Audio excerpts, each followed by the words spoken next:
Public health dentistry YouTube ചാനലിലേക്ക് സ്വാഗതം. നമ്മളെല്ലാവരും ശാസ്ത്രീയമായ ലേഖനങ്ങളിലൊക്കെ ഒരു പുതിയ മരുന്നിനെക്കുറിച്ചുള്ള പഠനത്തിലോ p-വാല്യൂ എന്നൊരു വാക്ക് എന്തായാലും കണ്ടിട്ടുണ്ടാവും. സാധാരണയായി ഈ p.05 എന്നൊക്കെ കാണുമ്പോൾ ആ പഠനം വളരെ മികച്ചതാണെന്ന് നമ്മൾ കരുതും. പക്ഷെ എന്താണ് ഈ നിഗൂഢമായ സംഖ്യ? പലപ്പോഴും കണക്കുകളുടെ ഒരു കളിയായിട്ടൊക്കെ തോന്നാമെങ്കിലും ഡെന്റിസ്ട്രി ഉൾപ്പെടെയുള്ള മെഡിക്കൽ രംഗത്ത് ശരിയായ തീരുമാനങ്ങൾ എടുക്കാൻ ഇത് മനസ്സിലാക്കേണ്ടത് അത്യാവശ്യമാണ്. ഇന്ന് നമ്മൾ ഈ p-വാല്യൂ എന്താണെന്നും ഒരു സാധാരണക്കാരൻ ഇതെങ്ങനെ ലളിതമായി മനസ്സിലാക്കാമെന്നും ഏറ്റവും ആഴത്തിൽ ചർച്ച ചെയ്യാൻ പോവുകയാണ്. തീർച്ചയായും ഇതൊരു വളരെ പ്രധാനപ്പെട്ട വിഷയമാണ്. ഒരു ഗവേഷണത്തിലെ കണ്ടെത്തൽ അത് യഥാർത്ഥത്തിലുള്ളതാണോ അതോ വെറും യാദൃച്ഛികമായി സംഭവിച്ചതാണോ എന്ന് തിരിച്ചറിയാനുള്ള ഒരു ഉപാധിയാണിത്. ഈ ചർച്ച കഴിയുമ്പോഴേക്കും ഒരു ഡെന്റൽ പഠന റിപ്പോർട്ട് കാണുമ്പോൾ അതിലെ p-വാല്യൂവിന്റെ അർത്ഥമെന്താണെന്ന് നിങ്ങൾക്ക് വ്യക്തമായി മനസ്സിലാക്കാൻ സാധിക്കും. വെറുതെ ആ സംഖ്യ കണ്ട് അതിശയിക്കുകയല്ല, അതിനെ വിമർശനാത്മകമായി വിലയിരുത്താൻ നിങ്ങൾ പഠിക്കും. കൊള്ളാം, അതാണ് നമുക്ക് വേണ്ടത്. അപ്പോൾ നമുക്ക് ഏറ്റവും ലളിതമായി തന്നെ തുടങ്ങാം. എന്താണ് ഈ p-വാല്യൂ? ഒരു കോടതി മുറിയുടെ ഉദാഹരണം വെച്ച് ഇത് വിശദീകരിക്കാമെന്ന് കേട്ടിട്ടുണ്ടല്ലോ. അതെ, p-വാല്യൂവിനെ മനസ്സിലാക്കാൻ ഏറ്റവും നല്ല ഉദാഹരണം ഒരു കോടതി മുറിയിലെ വിചാരണയാണ്. ഒരു പുതിയ മരുന്ന് പരീക്ഷിക്കുമ്പോൾ നമ്മൾ ആദ്യം ഒരു മുൻവിധിയും ഇല്ലാതെയാണ് തുടങ്ങുന്നത്. അതായത്, ഈ മരുന്നിന് യാതൊരു ഫലവുമില്ല എന്ന് നമ്മളങ്ങ് അനുമാനിക്കുന്നു. കോടതി മുറിയിൽ പ്രതി കുറ്റം തെളിയിക്കപ്പെടുന്നതുവരെ നിരപരാധിയാണ് എന്ന് കരുതുന്നത് പോലെയാണിത്. ഇതിനെയാണ് ശാസ്ത്രീയമായി നൾ ഹൈപ്പോത്തസിസ് എന്ന് പറയുന്നത്. അതായത്, നമ്മൾ കാണാൻ പോകുന്ന മാറ്റത്തിന് ഒരു പ്രത്യേക കാരണവുമില്ല, എല്ലാം പഴയതുപോലെ തന്നെയെന്ന് ഒരു ഡീഫോൾട്ട് അനുമാനം. ശരി, അപ്പോൾ നമ്മൾ തുടങ്ങുന്നത് തന്നെ ഒരു മാറ്റവുമില്ല എന്ന അവസ്ഥയിൽ നിന്നാണ്. ഒരു പുതിയ ടൂത്ത് പേസ്റ്റ് മോണരോഗം കുറയ്ക്കുമോ എന്ന് പഠിക്കുമ്പോൾ ഈ ടൂത്ത് പേസ്റ്റിന് ഒരു പ്രത്യേക ഗുണവുമില്ല എന്ന് കരുതിയാണ് നമ്മൾ തുടങ്ങുന്നത്, അല്ലേ? കൃത്യമായി. എന്നിട്ട് നമ്മൾ പഠനം നടത്തി തെളിവുകൾ, അതായത് ഡേറ്റ ശേഖരിക്കുന്നു. ആ തെളിവുകൾ മരുന്നിന് ഫലമുണ്ടെന്ന് സൂചിപ്പിച്ചാൽ നമ്മുടെ ആദ്യത്തെ അനുമാനം, അതായത് മരുന്നിന് ഫലമില്ല എന്നത് തെറ്റാണോ എന്ന് പരിശോധിക്കണം. കോടതിയിൽ പ്രോസിക്യൂട്ടർ തെളിവുകൾ ഒന്നൊന്നായി നിരത്തി പ്രതി കുറ്റവാളിയാണെന്ന് വാദിക്കുന്നത് പോലെ. അപ്പോൾ p-വാല്യൂ എവിടെയാണ് ഈ ചിത്രത്തിലേക്ക് വരുന്നത്? അത് ജൂറിയുടെ വിധിയാണോ? ജൂറിയുടെ വിധിയല്ല, മറിച്ച് ജൂറിയെ സഹായിക്കുന്ന ഒരു പ്രധാനപ്പെട്ട കണക്കാണ്. p-വാല്യൂ ഈ ഒരു ചോദ്യത്തിന് ഉത്തരം നൽകുന്നു. നമ്മുടെ ആദ്യത്തെ അനുമാനം ശരിയായിരുന്നെങ്കിൽ, അതായത് മരുന്ന് വെറും പഞ്ചസാര ഗുളിക പോലെ ഫലമില്ലാത്ത ഒന്നായിരുന്നെങ്കിൽ, ഇപ്പോൾ നമുക്ക് കിട്ടിയ ഈ റിസൾട്ട് വെറും യാദൃശികമായി അല്ലെങ്കിൽ ഭാഗ്യം കൊണ്ട് മാത്രം കിട്ടാൻ എന്ത് സാധ്യതയുണ്ട്? ഓഹോ, അപ്പോൾ അത് യാദൃച്ഛികതയുടെ ഒരളവാണ്. അതായത് പ്രോസിക്യൂട്ടർ പറയുന്നത് പോലെ, ബഹുമാനപ്പെട്ട കോടതി, പ്രതി നിരപരാധിയായിരുന്നെങ്കിൽ ഇയാളുടെ വിരലടയാളം തോക്കിൽ വരാനും ഇയാൾ സംഭവസ്ഥലത്ത് കാണപ്പെടാനുമുള്ള സാധ്യത 1 കോടിയിൽ 1 മാത്രമാണ്. ആ 1 കോടിയിൽ 1 എന്നതാണോ ഈ p-വാല്യൂ? വളരെ ശരിയായ ഒരു താരതമ്യമാണത്. അതെ, ആ സാധ്യത വളരെ കുറവാണെങ്കിൽ, ഉദാഹരണത്തിന് 5% താഴെയാണെങ്കിൽ, നമ്മുടെ ആദ്യത്തെ അനുമാനം, അതായത് മരുന്നിന് ഫലമില്ല എന്നത് തെറ്റായിരിക്കാമെന്ന് നമ്മൾ തീരുമാനിക്കുന്നു. പ്രതി നിരപരാധിയായിരുന്നെങ്കിൽ ഇത്രയും ശക്തമായ തെളിവുകൾ കിട്ടാൻ സാധ്യതയില്ലല്ലോ എന്ന് ജൂറി ചിന്തിക്കുന്നതുപോലെ. എന്നുവെച്ചാൽ മരുന്ന് ഫലപ്രദമാവാനാണ് സാധ്യത. p-വാല്യൂ എന്നത് ആ യാദൃച്ഛികതയുടെ അളവാണ്. ചെറിയ p-വാല്യൂ എന്നാൽ ഇത് യാദൃച്ഛികമാകാൻ സാധ്യത വളരെ കുറവാണ് എന്ന്. ഈ ആശയം ഒന്നുകൂടി ഉറപ്പിക്കാൻ മറ്റു വല്ല ഉദാഹരണങ്ങളും പറയാമോ? ഇത് കുറച്ചുകൂടി ലളിതമാക്കാൻ. തീർച്ചയായും. ഒരു നാണയം ടോസ് ചെയ്യുന്ന കാര്യം ചിന്തിക്കുക. ഒരു സാധാരണ നാണയം 10 തവണ ടോസ് ചെയ്യുമ്പോൾ 6 തവണ തല, അതായത് ഹെഡ്സ് വന്നാൽ നിങ്ങൾ അത്ഭുതപ്പെടുമോ? ഇല്ല, അതൊരു വലിയ സംഭവമല്ല, യാദൃച്ഛികമായി സംഭവിക്കാവുന്ന ഒന്നാണ്. അതെ, അവിടെ p-വാല്യൂ ഉയർന്നതായിരിക്കും. അതായത് ഇത് വെറും ഭാഗ്യം കൊണ്ട് സംഭവിക്കാൻ നല്ല സാധ്യതയുണ്ട്. എന്നാൽ 10 തവണയും തല വന്നാലോ? അപ്പോൾ ഞാൻ സംശയിക്കും. ആ നാണയം ഞാൻ വാങ്ങി ഒന്നും നോക്കും. അതാണ് പോയിന്റ്. 10 തവണ ടോസ് ചെയ്യുമ്പോഴും തല തന്നെയാണ് വരുന്നതെങ്കിൽ അത് വളരെ അതിശയിപ്പിക്കുന്ന ഒന്നാണ്. നമ്മൾ സ്വാഭാവികമായും ആ നാണയത്തിന് എന്തോ പ്രത്യേകതയുണ്ടെന്ന് സംശയിക്കും. ഒരു പക്ഷേ അതിന്റെ ഇരുവശത്തും തലയായിരിക്കാം. ഇവിടെ ഈ ഫലം യാദൃശ്ചികമായി കിട്ടാനുള്ള സാധ്യത വളരെ വളരെ കുറവാണ്. അതുകൊണ്ട് p-വാല്യൂ വളരെ കുറവായിരിക്കും. ചുരുക്കത്തിൽ, ഒരു കണ്ടെത്തൽ എത്രത്തോളം അതിശയിപ്പിക്കുന്നതാണ് എന്ന് p-വാല്യൂ നമുക്ക് കാട്ടിത്തരുന്നു. ചെറിയ p-വാല്യൂ, വലിയ അത്ഭുതം. സാധാരണയായി ഈ 0.05 എന്നൊരു സംഖ്യയുമായി ഇതിനെ എപ്പോഴും ബന്ധപ്പെടുത്തി കാണാറുണ്ടല്ലോ. എന്താണത്? ഒരു മാന്ത്രിക സംഖ്യ പോലെയാണോ? അതൊരു മാന്ത്രിക സംഖ്യയല്ല, പക്ഷെ പലരും അങ്ങനെയാണ് അതിനെ കാണുന്നത്. സത്യത്തിൽ അത് ശാസ്ത്രലോകം പൊതുവായി അംഗീകരിച്ചൊരു പരിധിയാണ്. അതിനെ ആൽഫ ലെവൽ അല്ലെങ്കിൽ സിഗ്നിഫിക്കൻസ് ലെവൽ എന്നൊക്കെ പറയും. p-വാല്യൂ 0.05ൽ കുറവാണെങ്കിൽ, അതായത് p 0.05, ആ കണ്ടെത്തൽ സ്റ്റാറ്റിസ്റ്റിക്കലി സിഗ്നിഫിക്കന്റ് ആണെന്ന് നമ്മൾ പറയും. ഇതിന്റെ ലളിതമായ അർത്ഥം ഇതാണ്: ആ ഫലം യാദൃച്ഛികമായി ഉണ്ടാകാനുള്ള സാധ്യത 5% താഴെയാണ്. ഒരു മിനിറ്റ്. അപ്പോൾ ഈ 0.05 എന്നുള്ളത് ഒരു കട്ട് ഓഫ് പോയിന്റ് മാത്രമാണ് അല്ലേ? പക്ഷെ അത് കുറച്ച് കൃത്രിമമായി തോന്നുന്നില്ലേ? അതായത് ഒരു പഠനത്തിന്റെ p-വാല്യൂ 0.049 ആണെങ്കിൽ അത് വലിയൊരു കണ്ടുപിടുത്തവും മറ്റൊന്നിൻ്റെത് 0.05 എന്നാണെങ്കിൽ അതൊരു പരാജയവുമാകുന്നത് എങ്ങനെയാണ്? ശാസ്ത്രത്തിൽ ഇങ്ങനെയൊരു കറുപ്പും വെളുപ്പും വര വരയ്ക്കുന്നത് ശരിയാണോ? വളരെ മികച്ചൊരു ചോദ്യമാണിത്. നിങ്ങൾ പറഞ്ഞത് തികച്ചും ശരിയാണ്. ആ വേർതിരിവ് തികച്ചും കൃത്രിമമാണ്. p-വാല്യൂ 0.049ഉം 0.051ഉം തമ്മിൽ പ്രായോഗികമായി യാതൊരു വ്യത്യാസവുമില്ല. നിർഭാഗ്യവശാൽ പല ഗവേഷകരും ജേണലുകളും ഈ 0.05 എന്ന വരയെ ഒരു വിശുദ്ധ ഗ്രന്ഥം പോലെയാണ് കാണുന്നത്. അതൊരു നിയമമല്ല, തീരുമാനങ്ങൾ എടുക്കാൻ സഹായിക്കുന്ന ഒരു മാർഗരേഖ മാത്രമാണെന്ന് ഓർക്കണം. ഈ ചിന്താഗതിയാണ് p-വാല്യൂവിന്റെ പല തെറ്റിദ്ധാരണകൾക്കും കാരണം. ഓക്കെ, അപ്പോൾ p-വാല്യൂ 0.05ൽ കുറവാണെങ്കിൽ ആ പഠനത്തിലെ കണ്ടെത്തൽ മികച്ചതാണെന്നും ആ പുതിയ മരുന്നോ ചികിത്സയോ ഫലപ്രദമാണെന്നും നമുക്കങ്ങ് ഉറപ്പിക്കാമോ? ഇല്ല, അവിടെയാണ് ഏറ്റവും വലിയ തെറ്റ് സംഭവിക്കുന്നത്. p-വാല്യൂവിനെ അമിതമായി ആശ്രയിച്ചാൽ വലിയ അപകടങ്ങളുണ്ട്. അതിന് ചില ഗൗരവമേറിയ പരിമിതികളുണ്ട്. അത് മനസ്സിലാക്കാതെ p-വാല്യൂ മാത്രം നോക്കുന്നത് നമ്മളെ തെറ്റിദ്ധരിപ്പിക്കും. ശരി, അതെന്തൊക്കെയാണെന്ന് നമുക്ക് വിശദമായി പരിശോധിക്കാം. എന്താണ് ഒന്നാമത്തെ പരിമിതി? ഒന്നാമതായി, p-വാല്യൂ ഒരു മാറ്റത്തിന്റെ വലിപ്പം കാണിക്കുന്നില്ല. അതായത് എഫക്റ്റ് സൈസ് എന്താണെന്ന് അത് പറയില്ല. ഉദാഹരണത്തിന്, പല്ലിലെ കറ കുറയ്ക്കുന്ന 2 ടൂത്ത് പേസ്റ്റുകൾ തമ്മിൽ ഒരു പഠനം നടക്കുന്നു എന്ന് കരുതുക.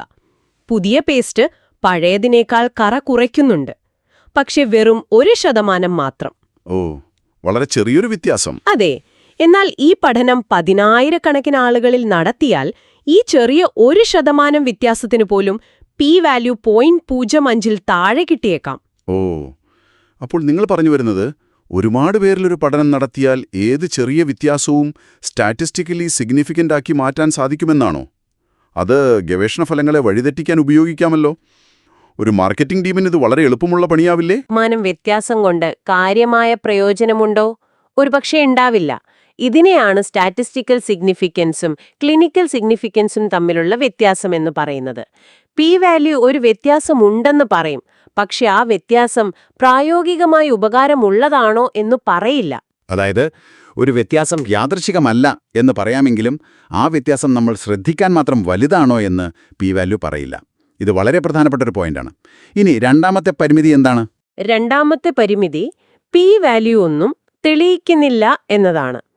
ഒരു കുറഞ്ഞ p-വാല്യൂ കിട്ടിയതുകൊണ്ട് നമ്മുടെ സിദ്ധാന്തം ശരിയാണെന്ന് 100% ഉറപ്പിക്കാൻ സാധിക്കില്ല. ഒരു തമാശ ഉദാഹരണം പറയാം. ഐസ്ക്രീം വിൽപ്പനയും കടലിൽ സ്രാവുകളുടെ ആക്രമണവും തമ്മിൽ വളരെ ശക്തമായ ഒരു സ്റ്റാറ്റിസ്റ്റിക്കൽ ബന്ധം, അതായത് കുറഞ്ഞ p-വാല്യൂ കണ്ടേക്കാം. എല്ലാ വർഷവും വേനൽക്കാലത്ത് ഐസ്ക്രീം വിൽപ്പന കൂടുമ്പോൾ സ്രാവുകളുടെ ആക്രമണവും കൂടുന്നു. അയ്യോ, അപ്പോൾ ഐസ്ക്രീം കഴിച്ചാൽ സ്രാവു പിടിക്കുമെന്ന നിഗമനത്തിൽ വരെ എത്താമെന്നാണോ പറയുന്നത്? സ്റ്റാറ്റിസ്റ്റിക്സ് ഇത്രയും അപകടകാരിയാകുമോ? അല്ല. പക്ഷെ കണക്കുകൾ മാത്രം നോക്കിയാൽ അങ്ങനെ തോന്നും. ഇവിടെ വേനൽക്കാലം എന്ന മൂന്നാമതൊരു ഘടകമാണ് രണ്ടിനും കാരണം. വേനൽക്കാലത്ത് ആളുകൾ കൂടുതൽ ഐസ്ക്രീം കഴിക്കുന്നു, കൂടുതൽ ആളുകൾ കടലിൽ കുളിക്കാൻ പോകുന്നു. അപ്പോൾ ആക്രമണങ്ങളും കൂടുന്നു. അതെ. ഇതുപോലെ ഒരു പഠനം നല്ല രീതിയിൽ രൂപകൽപ്പന ചെയ്തില്ലെങ്കിൽ, അല്ലെങ്കിൽ മറ്റു ഘടകങ്ങളെ, അതായത് കൺഫൗണ്ടിംഗ് ഫാക്ടേഴ്സിനെ പരിഗണിച്ചില്ലെങ്കിൽ, കിട്ടുന്ന കുറഞ്ഞ പി വാല്യൂ നമ്മളെ തെറ്റിദ്ധരിപ്പിക്കാം.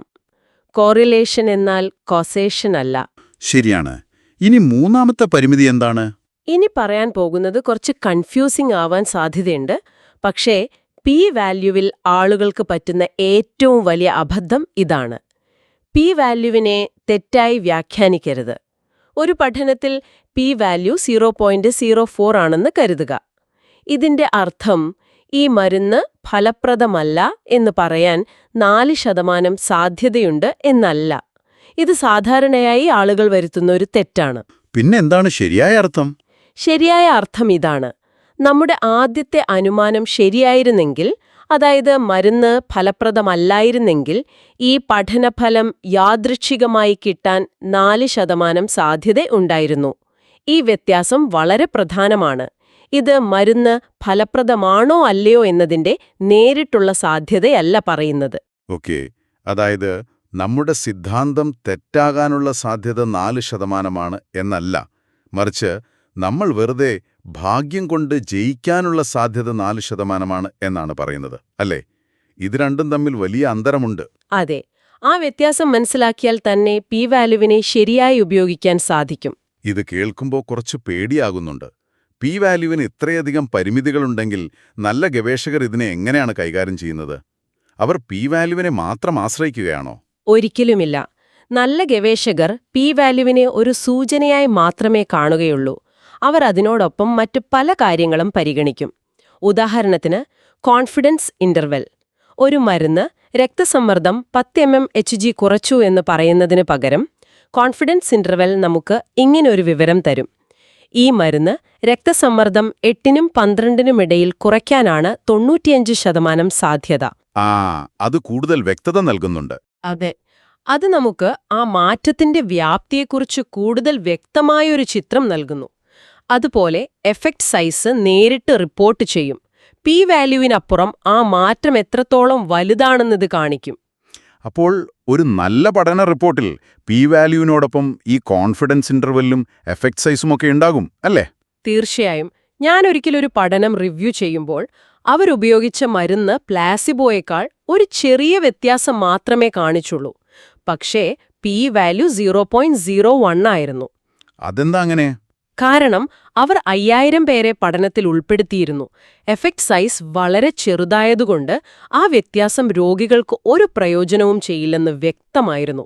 ആ പേപ്പർ ഞങ്ങൾ പ്രസിദ്ധീകരിക്കാൻ അനുവദിച്ചില്ല. പി വാല്യൂ മാത്രം നോക്കിയിരുന്നെങ്കിൽ അതൊരു വലിയ കണ്ടുപിടുത്തമായി പ്രസിദ്ധീകരിക്കപ്പെട്ടേനെ. ഓക്കെ, ഈ പരിമിതികൾ വ്യക്തമായി. ഇനി നമുക്ക് ദന്തചികിത്സാരംഗത്തേക്ക് വരാം. ഗവേഷണം ഒന്നും ചെയ്യാത്ത, ക്ലിനിക്കിൽ രോഗികളെ മാത്രം നോക്കുന്ന ഒരു സാധാരണ ദന്ത ഡോക്ടർക്ക് ഈ സ്റ്റാറ്റിസ്റ്റിക്സ് ക്ലാസ് കൊണ്ട് എന്തു പ്രയോജനം? വളരെ പ്രസക്തമായ ചോദ്യമാണ്. കാരണം ഒരു ഡോക്ടർ ശാസ്ത്രീയമായ അറിവുകളുടെ ഒരു ഉപഭോക്താവാണ്, ഒരു കൺസ്യൂമർ ഓഫ് സയൻസ് ആണ്. എല്ലാ ദിവസവും പുതിയ ഉൽപ്പന്നങ്ങളും ചികിത്സാരീതികളും വിപണിയിൽ വരുന്നു. ഇവയെ ശരിയായി വിലയിരുത്താൻ പി വാല്യൂവിനെക്കുറിച്ചുള്ള അടിസ്ഥാന അറിവ് അത്യാവശ്യമാണ്. ചില ഉദാഹരണങ്ങളിലൂടെ അത് വിശദീകരിക്കാമോ? തീർച്ചയായും. ഉദാഹരണം 1: പുതിയ മെറ്റീരിയലുകൾ തിരഞ്ഞെടുക്കുമ്പോൾ. ഒരു കമ്പനിയുടെ പ്രതിനിധി നിങ്ങളുടെ ക്ലിനിക്കിൽ വന്ന് ഒരു പുതിയ വിലകൂടിയ ഫില്ലിംഗ് മെറ്റീരിയൽ നിലവിലുള്ളതിനേക്കാൾ വളരെ മികച്ചതാണെന്ന് പറയുന്നു. ഒപ്പം ഒരു പഠന റിപ്പോർട്ടും കാണിക്കുന്നു. ആ റിപ്പോർട്ടിൽ P.05 എന്ന് വലുതായി എഴുതിയിട്ടുണ്ടാവാം. അതെ, കൃത്യം.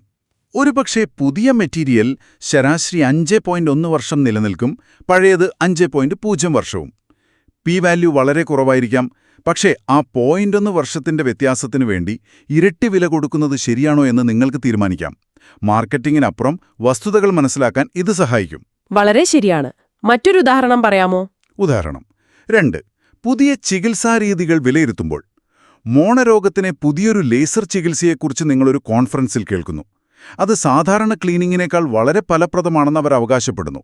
പക്ഷേ അതിന്റെ പഠനം പരിശോധിക്കുമ്പോൾ സാധാരണ ക്ലീനിങ്ങുമായി താരതമ്യം ചെയ്യുമ്പോൾ പി വാല്യൂ 0.40 ആണെന്ന് കാണുന്നു. 0.40 0.05നേക്കാൾ വളരെ കൂടുതലാണ്. അതിനർത്ഥം അവർ കണ്ട വ്യത്യാസം വെറും യാദൃച്ഛികമായി സംഭവിക്കാൻ 40% സാധ്യതയുണ്ടെന്നാണോ? അങ്ങനെയെങ്കിൽ ആ ലേസർ മെഷീൻ വാങ്ങുന്നതിൽ ഒരർത്ഥവുമില്ല.